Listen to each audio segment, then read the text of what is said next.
All right, so we're diving into Arsenal versus Aston Villa. Sounds good. Two draw on Yeah. paper. Right. But I have a feeling there's a Yeah. more to the story here. Yeah, there is. We've got analysis from John, Sarah, and Mike, Okay. and they are saying some really interesting things. Yeah, I think the big takeaway here is that Arsenal really dominated early on, but just couldn't quite secure that win. Yeah, I'm looking at the stats here, and it does look like they controlled the pace and the possession in the first half. Yeah. Like a well-oiled machine. Yeah. So did they get complacent, or did Villa just What? turn into superheroes in the second half? Complacency is definitely something we'll touch on later, but the pundits all agree that Arteta had them set up really well right out of the gate. You know, it's like a chess match. You've got to anticipate your opponent's moves. Okay, so give me an example. Like, what specific tactic was working so well for them? Well, John pointed out that their high press was really suffocating Villa's attempts to build from the back. Okay. They were specifically targeting, I think, Villa's right back and forcing him into these rushed clearances. Ah, so they were cutting off the supply line right Exactly. from the start. Smart. Yeah. And this tactical dominance led to that beautiful goal from Martinelli in the 34th minute. Assisted by Trossard. That's right. I bet the crowd went wild. Oh, absolutely. Sarah described it as pure textbook attacking football. Yeah. The timing, the precision, it was all there. Okay, so things were looking even better for Arsenal in the second half. When Havertz scored in the 54th minute, Right. they were up by 2 goals at that point. Yeah. I mean, it felt like a done deal. It seemed that way. Right. But here's where it gets really interesting. Oh, I know exactly where you're going with this. Nick? The VAR drama. Yeah. Havertz scores what he thinks is another goal, potentially the game winner, Right. and VAR steps in. Yeah, and disallows it for a handball. Ugh, talk about a momentum killer. Yeah. I mean, you have to feel for the Arsenal fans. Right. Imagine the frustration. This is where the mental aspect of football comes into play. Yeah. A controversial VAR decision like that can completely shift the energy on the pitch. And as Mike pointed out, that's exactly what happened. So you're saying this VAR decision was the turning point? It's definitely a strong contender. Villa, to their credit, never gave up.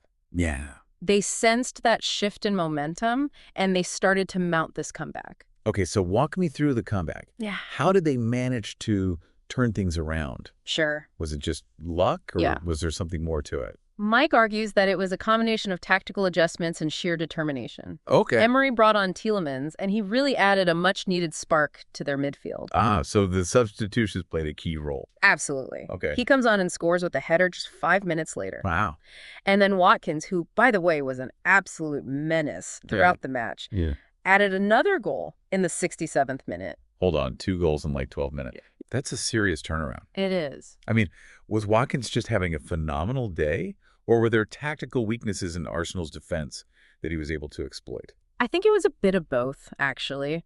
Mike noticed that Villa's midfielders were able to exploit the space between Arsenal's center backs. Okay. So they were basically pulling the defense apart and creating these perfect opportunities for Watkins to strike. So this wasn't just about individual brilliance. It was about tactical awareness and exploiting those defensive gaps. Exactly. And Watkins, to his credit, was clinical in his finishing. Yeah. So it really was that combination of individual talent and tactical execution. Wow. Okay. I'm already seeing why this match is so interesting. It's like a puzzle with all these different pieces coming together to create this final result. It is, and we're just getting started. Okay. There's so much more to unpack here, from standout performances to the tactical battle between the managers. I am all ears. Give me all the juicy details. All right, well, before we dive into that managerial chess match, let's talk about some of the other individual performances that stood out. That was good to me.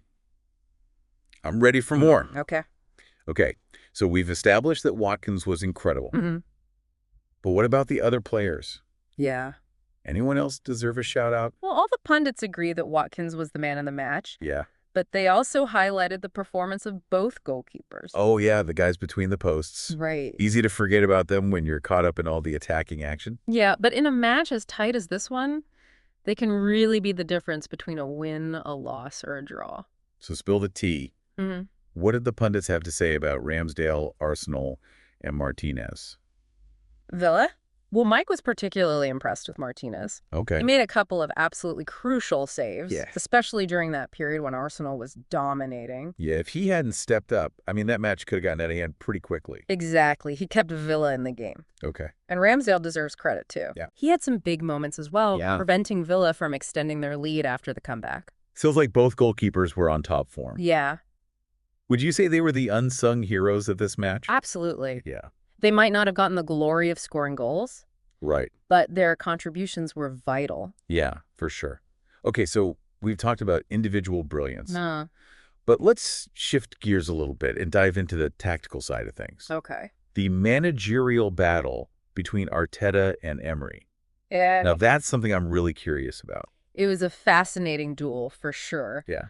Both managers made some key decisions. Right. Really impacted the flow of the game. So we already talked about Emery's decision to bring on Tielemans, Right. obviously a game changer, Yeah, but Arteta made some significant substitutions as well, right? he did. He brought on Nketiah, Okay. and while Nketiah didn't score, Yeah.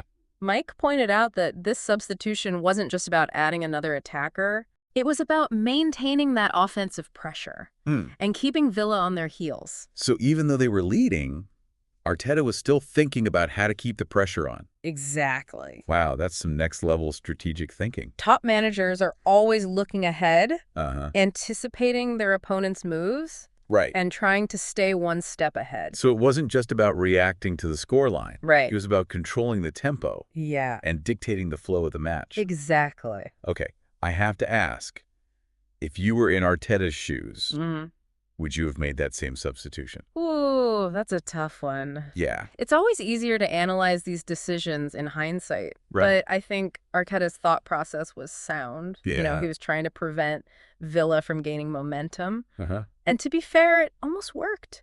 So ultimately, both Arteta and Emery showed their tactical prowess. Yeah. But it was Emery who came out on top in this particular battle. I think it's fair to say that Okay. his substitutions were more impactful. Yeah. And he was able to adjust his strategy more effectively to counter Arsenal's dominance. Man, this whole match is starting to feel like a masterclass in football tactics. I'm learning so much. And we're not done yet. What? We still need to explore the psychological impact of this draw and what it means for both teams moving forward. All right, I'm ready to dive deeper. Let's hear it. Okay. All right, so we've talked about the goals and the VAR drama and those standout players, the tactical battle between the managers, but Yeah. there's one more layer I think we need to explore here, and that's the psychological impact of this draw. Right, because a result like this doesn't just affect the league table, it affects the mindset of the players and the managers moving forward. Yeah, so let's start with Arsenal. Okay. I mean, they were leading by 2 goals, Right. seemingly cruising to victory, and then suddenly they're fighting to salvage a draw. Yeah, That's got us sting a little bit. definitely. Sarah even mentioned that this draw could be a bit of a wake-up call for Arsenal. You know, they've been playing well this season, Yeah. but this match exposed a potential vulnerability. Okay. Their inability to maintain focus and control for the full 90 minutes. It's like they let their guard down once they had that 2-goal cushion, and Villa capitalized on that. Exactly. And if Arsenal have serious title aspirations, they can't afford to make those kinds of mistakes against top-level competition. For sure. So what about Aston Villa? I mean, coming back from 2 goals down, Yeah, that must be a huge confidence booster for them. absolutely. Mike was practically beaming when he talked about Villa's performance. Mm-hmm. He believes this draw will give them the belief that they can compete with anyone in the league. Okay. I'm a bit skeptical, though. I mean, can they really translate this momentum into, like, a sustained climb up the table? That's the big question. Yeah. They've shown they have the talent and the tactical flexibility, but consistency has been an issue for them in the past. So this draw could be a turning point for them. It could.